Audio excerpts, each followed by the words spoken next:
Hello guys, welcome to अफसर academics. आज हम अपने चैप्टर द एंड ऑफ बायोपोलैरिटी का लास्ट सेक्शन डिस्कस करेंगे। India and post communist countries. Post communist countries मतलब वो वाली कंट्रीज जो यूएसएसआर का पार्ट थे और बाद में टूट टूट के ये 15 अलग देश बन गए और कम्युनिज्म से इन्होंने कैपिटलिज्म में चले गए। तो उनके साथ इंडिया के कैसे रिलेशन थे, तो वो उसके लिए थोड़ा सा पास्ट में चले जाते हैं कि इंडिया के ओवरऑल यूएसएसआर या जो अब रशिया उसके साथ कैसे रिलेशन रहे हैं।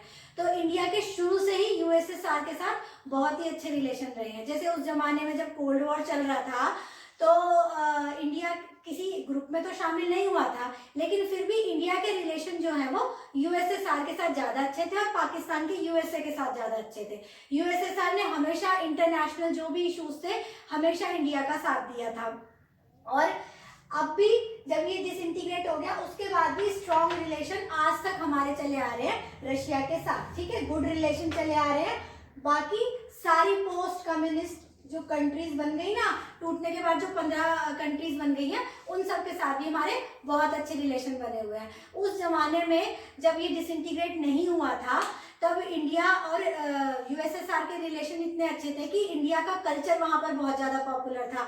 इंडियन मूवीज, हिंदी मूवीज वहां पर बहुत देखी जाती थी। इंडियन हीरोज राज कपूर, अमिताभ बच्चन और इंडियन सॉन्ग्स हिंदी फिल्मों के वहां पर बहुत ज्यादा पॉपुलर थे। इतना ज्यादा जो है हमारा रशिया के साथ अच्छा रिलेशन था। रशिया हमें time to time military weapons में, इक्विपमेंट्स में भी मदद करता था, जैसे कि पाकिस्तान को यूएस से मदद किया करता था। तो इंडिया जब 1947 में आजाद हुआ तो हम उतने डेवलप नहीं थे। ठीक है, अंग्रेज हमें अच्छी तरह से 200 साल तक बर्बाद करके गए हुए थे, तो हमें भी दोस्तों की जरूरत थी और इसी चक्कर में हमने नॉन अलाइनमेंट मूवमेंट अपनाया था। लेकिन फिर भी किसी के साथ थोड़ी ज्यादा दोस्ती हो ही जाती है, तो वो दोस्ती हमारी यूएसएसआर के ज्यादा पास थे हम लोग।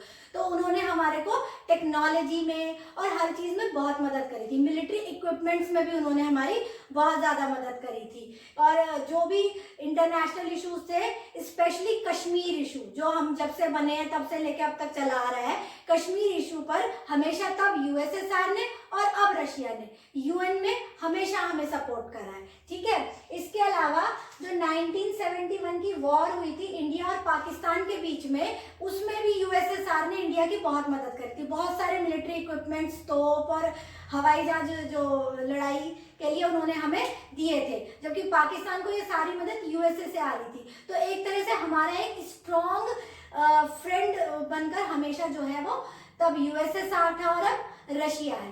तो इस तरह से रशिया ने हमेशा हमारी मदद करी। ये तो हो गए मिलिट्री इक्विपमेंट में मदद करी। इसके अलावा टेक्नोलॉजिकली भी हम लोग उतने ज्यादा डेवलप नहीं थे, तो टेक्नोलॉजी में भी हमारे स्टील प्लांट्स में, बोकारो में, विशाखापट्टनम में, भिलाई में और भारत हैवी इलेक्ट्रिकल्स में, इन सबको लगाने में कैसे लगाना है और क्या हमको उसके लिए टेक्नोलॉजी चाहिए, वो सब भी रशिया ने हमें अवेलेबल कराई थी।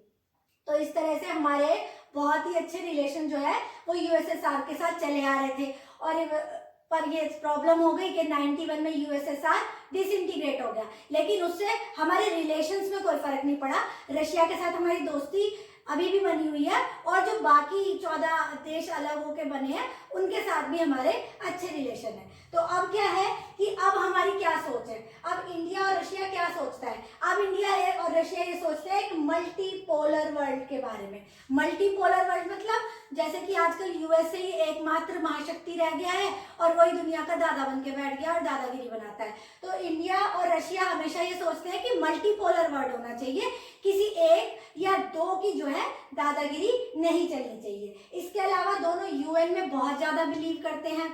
आपको पता ही है कि रशिया सक्सेसर बना है यूएसएसआर का, तो सिक्योरिटी काउंसिल में जो यूएसएसआर की सीट थी वो रशिया को मिल गई है। तो रशिया तो वैसे ही एक इम्पॉर्टेंट मेंबर है यूएन का, और इंडिया भी जो है इम्पॉर्टेंट रोल प्ले करता है यूएन में। और दोनों बहुत ज्यादा बिलीव करते हैं यूएन में और कोशिश करते हैं कि उसको और ज्यादा डेमोक्रेटिक और पावरफुल बनाए।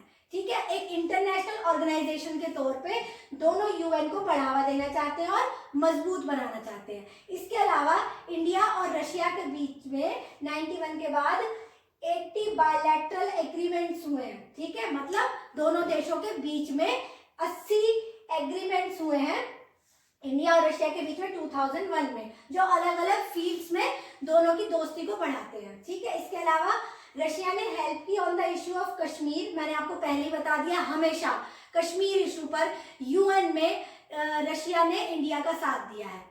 तो कभी भी उसने इस बात को नहीं हो पाया, जैसे कि अमेरिका और बाकी देश हमेशा कोशिश करते हैं कि चलो हम मीडिएटर बन जाते हैं, मीडिएट कर देते हैं, कश्मीर इशू को खत्म कर लो, लेकिन इंडिया ने हमेशा कहा ये हमारा अंदर का मामला है, हम अपने आप सुलट लेंगे, हमें कोई बीच बचाव करने वाला नहीं चाहिए। तो इस बात पर यूएसएसआर अब रशिया ने हमेशा से इंडिया का साथ दिया। इसके अलावा एनर्जी सप्लाईज जो भी है, शेयरिंग इंफॉर्मेशन और इंटरनेशनल टेररिज्म।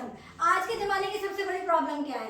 आज सबसे बड़ी प्रॉब्लम हो चुकी है टेररिज्म, जिससे कि हम ही लोग परेशान नहीं है, वो तो आप रोज न्यूज़पेपर में पढ़ते ही, आज कश्मीर में अटैक हो गया, आज कहीं अटैक हो गया। तो टेररिज्म से सिर्फ हम ही परेशान नहीं है, पूरी दुनिया परेशान है। तो उसके लिए क्या है, आपस में टेक्नोलॉजी शेयर करना, इंफॉर्मेशन शेयर कर रहे हैं कि ताकि टेररिज्म को जड़ से खत्म किया जा सके। इसके अलावा रशिया को क्या बेनिफिट्स हैं हमारे साथ आने से? चलो हमें तो ये सारे बेनिफिट हो गए। अच्छा, एक खास बात और रह गई कि रशिया ने एक जो हमारा बहुत ज़्यादा सपोर्ट किया है, वो हमारे न्यूक्लियर प्रोग्राम्स में बहुत ज़्यादा सपोर्ट किया है, ठीक है। न्यूक्लियर एनर्जी और न्यूक्लियर वेपन्स बनाना या उसको पीसफुल ढंग से कैसे यूज़ करना है, वो हमें रशिया ने हमारी बहुत ज़्यादा हेल्प करी, क्योंकि रशिया उस जमाने में बहुत पहले से इन सब चीज़ों को यूज़ करता चला आ रहा था। तो रशिया ने हमारे न्यूक्लियर प्रोग्राम्स में हेल्प किया और स्पेस प्रोग्राम में बहुत ज़्यादा हेल्प किया। जैसा कि आप जानते हैं कि यूएसएसआर जो है वो स्पेस टेक्नोलॉजी में बहुत आगे है। तो इन दोनों चीज़ों में भी रशिया ने हमेशा हमारी साथ दी और दे रहा है, ठीक है। इसके अलावा रशिया को क्या फ़ायदा मिला? रशिया को ये फायदा मिलता है कि हम second largest arm market of from Russia है, ठीक है। मतलब हम रशिया से इतने ज्यादा हथियार खरीदते हैं। अब जब हम इतने सारे हथियार खरीदते हैं तो ऑब्वियसली उनको फायदा होता है, उनको पैसा मिलता है, ठीक है। इसके अलावा इंडिया ऑयल खरीदता है रशिया से, तो हम उनके लिए बहुत बड़ी मार्केट है, उनके सामान को खरीद रहे हैं, उनके ऑयल को खरीद रहे हैं, जिससे कि उन्हें फायदा होता है। इसके अलावा इंडिया और रशिया ने कोलैबोरेट किया है मैनी साइंटिफिक प्रोजेक्ट्स, नए नए साइंटिफिक प्रोजेक्ट जो चलते रहते हैं कि टेक्नोलॉजी में और बाकी चीज़ों में कैसे तरक्की करनी है, इंडिया और रशिया आपस में कोलैबोरेट करके आगे बढ़ने की कोशिश करते हैं। इसके अलावा एनर्जी इंपोर्ट्स में सिर्फ रशिया के साथ ही नहीं, वो जो बाकी कंट्रीज अलग हुई थी जैसे कजाकिस्तान, तुर्कमेनिस्तान, इन सब से भी ऑयल भारत जो है वो खरीदता है और वहाँ के ऑयल फील्ड्स में इन्वेस्ट करता है इंडिया। तो इस तरीके से इंडिया और रशिया के रिलेशन, जो कि जब यूएसएसआर था तब भी बहुत अच्छे थे, और आज भी इंडिया और रशिया और बाकी जो स्टेट्स हैं, जो बाकी देश बने हैं, उनके साथ भी भारत के रिलेशन बहुत ज़्यादा अच्छे हैं, ठीक है। अब ये एक इम्पॉर्टेंट टॉपिक है, इस पे भी लॉन्ग क्वेश्चन आ जाएगा आपको 4 या 6 मार्क्स का। तो आपको पता होने चाहिए इंडिया और रशिया के रिलेशन पहले यूएसएसआर के साथ कैसे थे और अब भी कैसे चले आ रहे हैं। तो ये आपको समझ आ गया होगा कि इंडिया और रशिया जो है पहले से ही बहुत अच्छे दोस्त रहे हैं, और यही आपको एक्सप्लेन करना है पॉइंट वाइज। तो आई थिंक आपको समझ आ गया होगा। नहीं समझ आया तो आप कमेंट सेक्शन में पूछ लीजिएगा। Thank you very much.